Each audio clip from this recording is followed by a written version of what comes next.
2019ರಲ್ಲಿ ಪ್ರಕೃತಿ ವಿಕೋಪಕ್ಕೆ ಚಿಕ್ಕಮಗಳೂರು ನರಕವಾಗಿತ್ತು. ಭೂಕುಸಿತ ಪ್ರವಾಹಕ್ಕೆ ನಲುಗಿ ಹೋಗಿತ್ತು. ಮಲೆಮನೆ ಗ್ರಾಮ 7 ವರ್ಷ ಕಳೆದರೂ ಕೂಡ ಸಂತ್ರಸ್ತರಿಗೆ ಇನ್ನೂ ಕೂಡ ಪರಿಹಾರ ಸಿಕ್ಕಿಲ್ಲ. 2019ರ ಆಗಸ್ಟ್ 9ರಂದು ಗುಡ್ಡ ಕುಸಿದು 40 ಎಕರೆ ಜಮೀನು ನಾಶ ಆಗಿತ್ತು.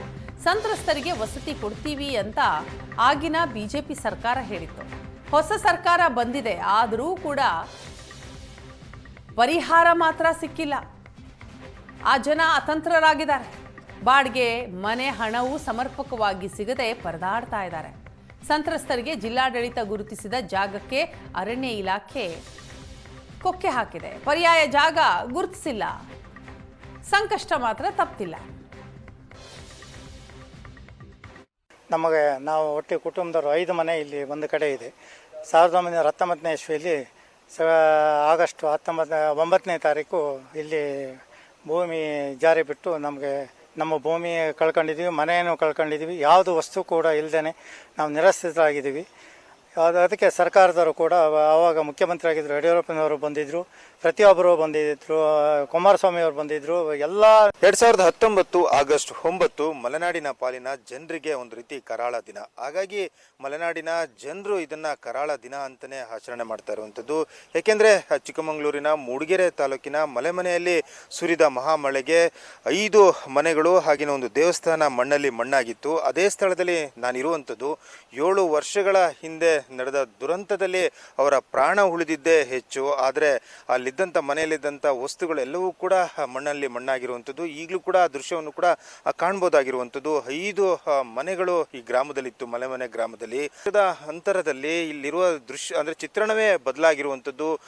ದೊಡ್ಡ ದೊಡ್ಡ ಮರಗಳು ಅಂದ್ರೆ ಗಿಡ ಇದ್ದಂಥ ಎಲ್ಲವೂ ಕೂಡ ಈಗ ದೊಡ್ಡ ದೊಡ್ಡ ಮರಗಳಾಗಿ ಬದಲಾವಣೆ ಆಗಿರುವಂಥದ್ದು, ಬೆಳೆದು ನಿಂತಿರುವಂಥದ್ದು ಈ ದೃಶ್ಯದಲ್ಲೂ ಕೂಡ ಕಾಣ್ಬೋದಾಗಿರುವಂಥದ್ದು. ಮೇಲ್ಭಾಗದಿಂದ ಅಂದ್ರೆ ಗುಡ್ಡದ ಮಣ್ಣು ದರೆ ಕುಸಿತದಿಂದಾಗಿ ಮಣ್ಣು ಕೆಳಭಾಗಕ್ಕೆ ಬಿದ್ದಂಥದ್ದು. ಅವತ್ತು ಹಬ್ಬದ ಇಡೀ ಮೂಡಿಗೆರೆ ಹಾಗೆಯೇ ನಾಡಿನೆಲ್ಲೆಡೆ ವರಮಹಾಲಕ್ಷ್ಮಿಯ ಸಂಭ್ರಮ ಇತ್ತು. ಆದರೆ ಈ ಮನೆಯಲ್ಲಿ ಒಂದು ರೀತಿ ಸೂತಕದ ವಾತಾವರಣವೇ ನಿರ್ಮಾಣವಾಗಿತ್ತು. ಯಾಕೆಂದ್ರೆ ಅಷ್ಟರ ಮಟ್ಟಿಗೆ ಮೂಡಿಗೆರೆ ತಾಲೂಕಿನಲ್ಲಿ ದೊಡ್ಡ ದುರಂತವೇ ಸಂಭವಿಸಿತ್ತು. ಜನರು ಅಂದ್ರೆ ಮೇಲ್ಭಾಗದಿಂದ ಮಣ್ಣು ಕುಸಿತವಾದಂಥ ವೇಳೆಯಲ್ಲಿ ಮನೆಯಲ್ಲಿದ್ದಂತಹ ಮಹಿಳೆಯರು ಹಾಗೆಯೇ ಎಲ್ಲರೂ ಕೂಡ ಓಡಿ ಬಂದು ಪ್ರಾಣವನ್ನು ಉಳಿಸ್ಕೊಂಡ್ರು. ಆದರೆ ಮನೆಯಲ್ಲಿದ್ದಂಥ ವಸ್ತುಗಳೆಲ್ಲವೂ ಕೂಡ ಮಣ್ಣಲ್ಲಿ ಮಣ್ಣಾಯಿತು. ಆದರೆ ಅಂದು ನಡೆದಂಥ ದುರಂತದ ಬಳಿಕ ಸರ್ಕಾರ ಇಲ್ಲಿಗೆ ಧಾವಿಸಿ ಬಂತು. ಖುದ್ದು ಮುಖ್ಯಮಂತ್ರಿ, ಅಂದಿನ ಮುಖ್ಯಮಂತ್ರಿ ಆದಂಥ ಯಡಿಯೂರಪ್ಪನವರು ಸ್ಥಳಕ್ಕೆ ಧಾವಿಸಿ ಬಂದರು. ಇಲ್ಲಿನ ಜನರ ಒಂದು ಪರಿಸ್ಥಿತಿಯನ್ನು ಅವಲೋಕಿಸಿ ಅವರಿಗೆ ಒಂದು ಸಾಂತ್ವನವನ್ನು ಕೂಡ ಹೇಳಿದ್ರು. ತಕ್ಷಣ ಇವರಿಗೆ ಪರ್ಯಾಯ ವ್ಯವಸ್ಥೆಯನ್ನು ಕಲ್ಪಿಸಿಕೊಡುವ ಬಗ್ಗೆ ಒಂದು ಭರವಸೆಯನ್ನು ಕೂಡ ಕೊಡ್ತು. ಪ್ರತಿ ತಿಂಗಳು ಬಾಡಿಗೆ ಹಣವನ್ನು ಕೊಡುವುದಾಗಿ, ಹಾಗೆಯೇ ಮನೆ ಕಳೆದುಕೊಂಡವರಿಗೆ 5 ಲಕ್ಷ ಪರಿಹಾರವನ್ನು ಕೊಡುವುದಾಗಿ ಭರವಸೆಯನ್ನು ಕೊಟ್ಟರು. ಆದರೆ ಸರ್ಕಾರ ನೀಡಿದಂಥ ಭರವಸೆಯಾಗಿ ಉಳಿತು. 5 ತಿಂಗಳು ಮಾತ್ರ ಬಾಡಿಗೆ ಹಣ ಬಂತು. ಆದರೆ 1 ಲಕ್ಷ ಹಣ ಬಿಟ್ಟರೆ ಮತ್ತೇನೂ ಬರಲೇ ಇಲ್ಲ. ಹಾಗಾಗಿ ಪರ್ಯಾಯ ಜಾಗ ಈವರೆಗೂ ಕೂಡ ಕೊಟ್ಟಿಲ್ಲ. ಆದರೂ ಕೂಡ ಜನಪ್ರತಿನಿಧಿಗಳಾಗಲಿ ಅಥವಾ ಅಧಿಕಾರಿಗಳಿಗಾಗಲಿ ಯಾವುದು ಕೂಡ ಇವರ ಒಂದು ಮಾತಿಗೆ ಮನ್ನಣೆಯನ್ನೇ ಕೂಡ ಕೊಡ್ತಾ ಇಲ್ಲ. ಇಂದಿಗೂ ಕೂಡ ಭರವಸೆಯಾಗಿ ಉಳಿದಿರುವಂಥದ್ದು. ನಮ್ಮ ಜೊತೆಗೆ ಮಾತಾಡಲಿಕ್ಕೆ ಮನೆ ಮಾಲೀಕರಾದಂಥ ಅಶ್ವಥ್ ಅವರು ಕೂಡ ಇರುವಂಥದ್ದು. ಅವ್ರು ಮಾತಾಡ್ಸೋಣ. ಸರ್, ಸರ್ಕಾರ ನೀಡಿದಂಥ ಭರವಸೆಯಾಗಿ ಉಳಿದಿದೆ, ಏನು ಹೇಳಕ್ಕೆ ಇಷ್ಟಪಡ್ತೀರಾ? ಸರ್, ನಾವಂತೂ 7 ವರ್ಷದಿಂದ ಅದು ಎಷ್ಟು ಕಷ್ಟಪಡ್ತಿದ್ದೀವಿ ಅಂದರೆ ನಮಗೆ ಅದು ಹೇಳೇ ತೀರದು. ಈ ಕಡೆ ಸಾಯೋಂಗಿಲ್ಲ, ಈ ಕಡೆ ಬದುಕೋಕ್ಕೂ ಆಗ್ತಿಲ್ಲ. ಆ ರೀತಿ ಪರಿಸ್ಥಿತಿ ನಮಗಾಗಿದೆ. ಸುಮ್ಮನೆ ನಮಗೆ ಆಶ್ವಾಸನೆ ಕೊಡ್ತಾರೆ, ಅಲ್ಲಿ ಜಾಗ ಆಗಿದೆ, ಇಲ್ಲಿ ಜಾಗ ಆಗಿದೆ ಅಂತ ಹೇಳಿ. ಎಲ್ಲೂ ಕೂಡ ನಮಗೆ ಜಾಗನೂ ಮಾಡಿಕೊಡ್ತಿಲ್ಲ, ಏನೂ ಇಲ್ಲ. ಅಟ್ಲೀಸ್ಟ್ ಒಂದು ಬಾಡಿಗೆ ಕೂಡ ಹಾಕ್ತಾ ಇಲ್ಲ. ಸುಮ್ಮನೆ ನಮಗೆ ಬಾಡಿಗೆ ಮನೇಲಿರಿ, ನಿಮಗೆ ಬಾಡಿಗೆ ಮನೇಲಿ ಇರೋಷ್ಟು ದಿವಸ ನಾವು ಬಾಡಿಗೆ ಕೊಡ್ತೀವಿ ಸರ್ಕಾರದಿಂದ ಅಂತ ಹೇಳಿದರು. ನಿಮಗೆ ಜಾಗ ಕೊಟ್ಟ ಮೇಲೆ, ನಾವೇ ಜಾಗ ಕೊಟ್ಟ ಮೇಲೆ ನೀವು ಅಲ್ಲಿ ಮನೆ ಮಾಡ್ಕೊಳ್ಳೋಕ್ಕೂ ನಾವು ಸಹಾಯ ಮಾಡ್ತೀವಿ ಅಂತ ಹಿಂದೆ ನಮಗೆ ಭರವಸೆ ಕೊಟ್ಟಿದ್ರು.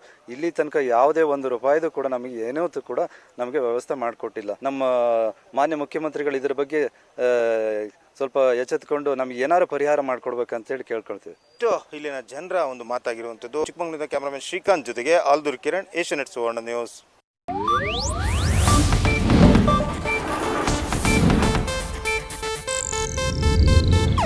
ಇದು ಏಷ್ಯಾನೆಟ್ ನ್ಯೂಸ್ ನೆಟ್ವರ್ಕ್ ಪ್ರಸ್ತುತಿ.